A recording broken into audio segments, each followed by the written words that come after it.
Alrighty, we have a loaded slate to cover, so I'll keep this intro short, but what the heck was this weekend in college wrestling? That statement completely comes from a place of love because this had to be one of the best weekends in college wrestling since the dual portion of the season started. Big Tens is running through their conference play, the other conferences are starting up with bangers, and on top of all that, there's still teams like Missouri and Cornell having out-of-conference battles still going. This weekend did not hold back from any TrueTan Wrestling favorites. There was amazing wrestling, crazy hype that was absolutely blown out of the water, impressive storylines, and so much more that we're going to get into. Right now though, be sure to like if you enjoy, comment your thoughts down below, and of course, subscribe. Now, let's get into it.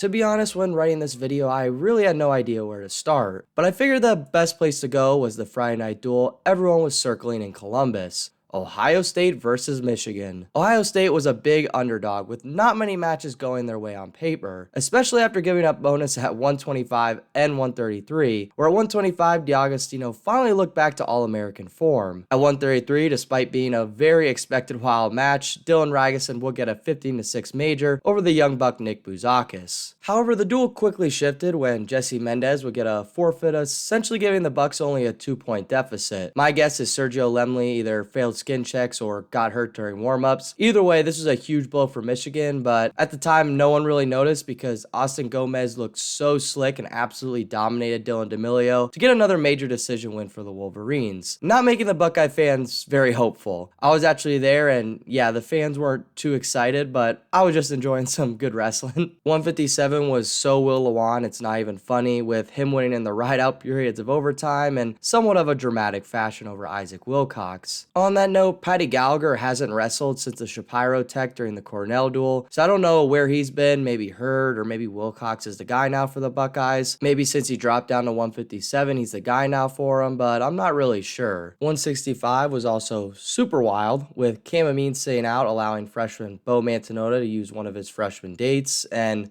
oh man, this dude is crazy. For a second, I thought he was going to tech Bryce Hepner, but when the Buckeyes needed Hepner the most, he stepped up to get a late score plus 2 back swipes, giving him the win and putting the tide back in Ohio State's favor. At least until Shane Griffiths would stomp that out again, taking out Rocco Welsh. On that note though, despite losing, I think Rocco Welsh looked super tough, especially for a true freshman stepping in the lineup late. He kind of moved Griffith all around the mat in the first period, but just had a case of the freshman tummy times, and Griffith would win with the riding time point. However, Michigan's streak would end there, with the Bucks needing 3 wins to end the duel, with one of those 3 being a bonus point victory. They would knock that bonus point win right out of the way, with Ryer Rogotsky using what I believe is his 4th of his 5 freshman starts to come out and tech fall Jaden Bullock of Michigan, who early in the season beat Gavin Huffman. Rogotsky looked really impressive, and I'm curious what they're going to do here moving forward. I think they might just stick with Seth's shoemate since Hoffman's hurt, because Ryder Rogotsky is a little inconsistent still. But man, when he's on, he just looks absolutely lights out. So 184 next year,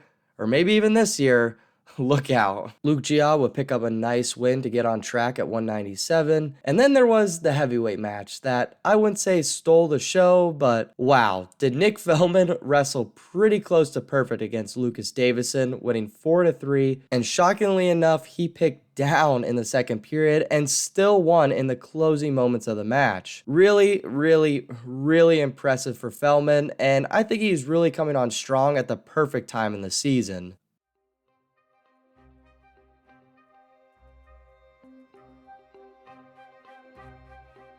Other than that match, I don't really have too much to say about the Big Ten. I mean, well, I do, but I don't want to keep us here for hours if I go into too much detail, especially since I want to give some of the other conferences some love. The only other Big Ten notes in my mind was Michigan State over Wisconsin, where the Spartans are starting to get some really strong moments in the second half of the season. They're even getting a few guys entering into the high rankings. Malchewski of Michigan State won over Lago of Wisconsin, which was a really nice win for him at 184, along with 165 probably being the must-watch match of that duel, with Hamidi winning winning 5-3 over Caleb Fish. Iowa blanked Northwestern with the Wildcats struggling a little this season, and on Friday night, Iowa actually took out Illinois, with Patrick Kennedy beating number 5 Edmund Ruth of Illinois, which for the Hawkeyes and Kennedy is a massive win, showing his potential promise at 174. Minnesota took out Rutgers, which is a nice win for them, and it continued the 125 madness, with Peterson knocking off McKee. Max McElhenney used one of his freshman dates and beat Wildman Brian Saldano of Rutgers, which is a really nice first-year win for the freshman. Then I guess the only other thing I really have to say about Big Tens is the words exchanged between the two staffs at the end of the Penn State versus Maryland match. I don't really know what was said, so I can't give too much insight into it, but I think it was about Starocki going for the pin instead of just taking the tech fall, which, I mean, is a very Penn State thing to do, but I don't know what was said, so...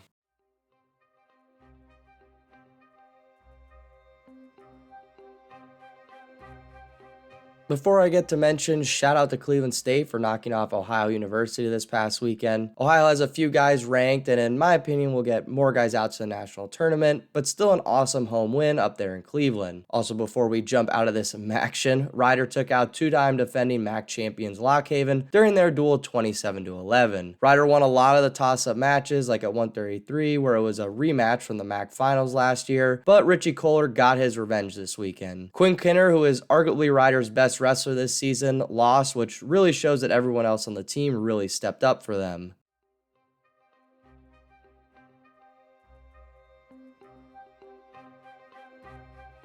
In Pac-12 news, Little Rock strikes again, taking out Pac-12 favorites Oregon State. The week prior, Little Rock stunned Arizona State, who is having a rough year, but to take out Oregon State is truly a statement win. Some big takeaways was the upset pin by Jeremiah Reno, taking out All-American Brandon Kaler at 125. Pendleton and staff also bumped up Olguin to 174, which was a good move. He got a tech fall. Except at 165, Bianchi of Little Rock would get a major to keep Little Rock in the duel, especially after winning 197 and 285, which were two impressive wins as well for them. Now, what I was going to say about Little Rock, it appears like they're the new favorites to win the dual title for the Pac-12, but Stanford would end Little Rock's streak, winning 25-15 in a very fun duel. Stanford still has to face Oregon State and Arizona State, but no matter who wins, I bet the Pac-12s will have an awesome team race at the end of the season.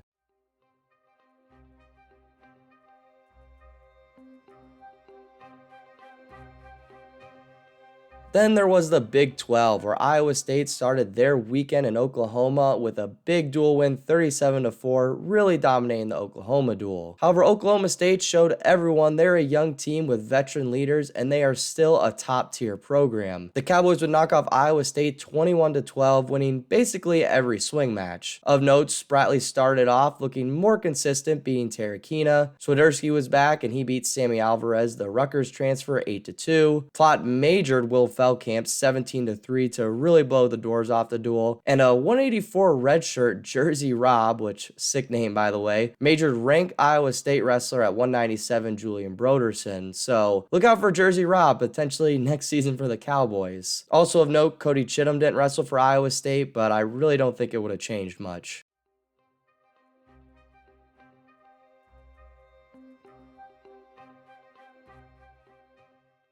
Before I end it with Cornell versus Missouri, because I really have a lot of notes for that one, I wanted to talk a little ACC action that started this past Friday. Team score wise, there isn't really much to talk about because most of the duels weren't all that competitive, which can kind of be expected sometimes with opening conference weekend. Virginia blanked Duke 45-0, Virginia Tech nearly blanked UNC 33-3, with Gavin Kane getting the Tar Heels their only win on the night. NC State ran over Pitt, winning 31-6, but there's for sure some notes in that one. Jacob Camacho has still not wrestled for a few weeks now, with Trombley really looking more like the option every week, especially after getting a major win over Colton Camacho 14-4. Cole Matthews had a very wild and unlike Cole Matthews match, winning 15-10 over Ryan Jack, who is currently ranked number 4. Pitzer is done for the year at heavyweight, which is a shame because I know a lot of people, including myself, wanted to see him compete at NCAAs. Haley Tech followed Stout 20-4, but Stout is still putting together a really nice season, and Hidlay's looking unstoppable this year. Luckily, the bigger Heller, Reese, will get the second and last win for the Panthers over a very tough freshman Dylan Fishback at 184.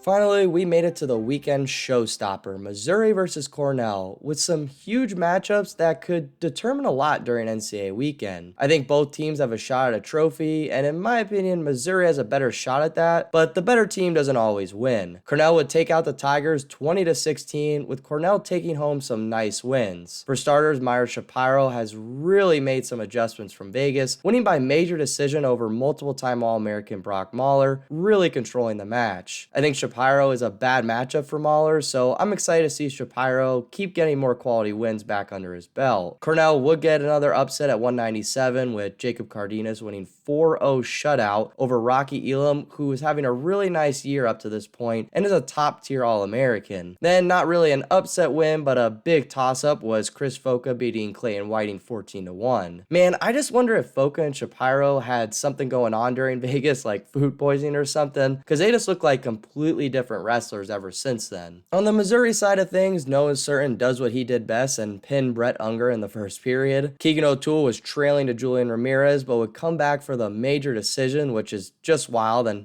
very interesting and very Keegan O'Toole in my opinion. It also makes the upcoming weekends very interesting considering Ramirez currently is David Carr's only loss on the season, and Carr just beat Olynyk of Oklahoma State, who also beat Ramirez at CKLV. And while we're at it, I mean, where's Mitchell Messenbrink going to fall in all this? Peyton Hall was actually once again winning in the third period over Keegan O'Toole, but would eventually lose since Keegan O'Toole has that clutch gene. And you know, let's just wrap this up instead of talking about 165. I'll save that for another day. Vito Arujau finally made his return at 133, and he looked alright for Cornell. He was kind of trailing big to Cade Moore in Missouri before coming back to win 10-9. In my opinion, it was good to see Vito back, and I still think he has some rust to shake off. I mean, he still won, and Cade Moore just pinned Sam Latona like a few weeks ago, so I think in the years to come, he's going to be very tough for the Tigers at this weight class.